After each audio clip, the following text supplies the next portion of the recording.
Good morning mga kabigotay. Medyo madilim pa, mag-alas 6 pa lang ng umaga. Akin lang sisilipin na rin mga kabigoting, may inakay na isa. Ito kasing ibon na ito mga kabigotay kay Tol Bernie.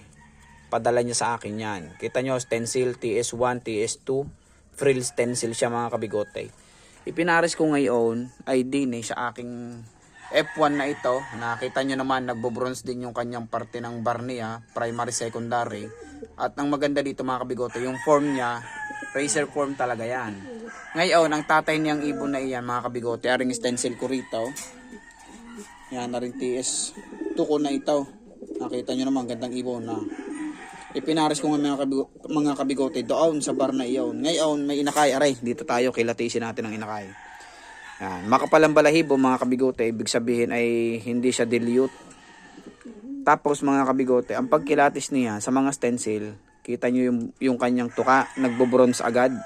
Ibig sabihin, yan, maganda ang magiging kulay niya mga kabigote kasi ang kapal ng pagka-bronze ng tuka niya, yan Yan, stencil yan, magiging makukuha niya yung kulay na agad ng nanay. Yan. Ito ay titingnan natin. Yung form kasi ang dinedevelop natin mga kabigote. Kaya pinares natin sa magandang form. Sa form naman, walang problema. Medyo tusok yung kanyang tuka. Yun nga lang mga kabigote, sa head structure niya, medyo parang hindi pa nakuha.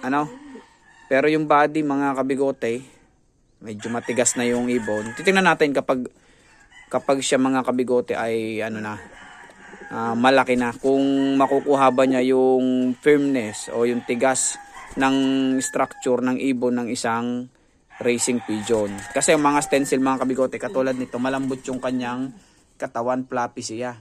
Ito namang aking ibon na ipinares na ito, na F1 natin, talagang racer form na siya, yung build ng katawan niya at saka yung structure niya. So, yung inakay, maganda yung kulay niyan, maganda yung tukayan, kita nyo naman mahaba. Kaso lang yung ulo niya mga kabigote, medyo alangan ako sa ganyan. Kasi once na ganyan, tapos medyo yung batok niya makapal. Yan. Baka yung head structure niya hindi pa ganoon ka-solid. Pero titingnan natin. Yung katawan naman yan, matigas. Inakay pa lang alam mo na Yan. Kapag pinipisil mo siyang ganyan, inakay pa lamang kapag medyo matigas-tigas yung katawan. Yung katawan ng tatay mga kabigote, nakuha. Yun lamang mga kabigote. See you next video. Ang gandang inakay niyan. Bronze na bronze mga kabigote. Ito ka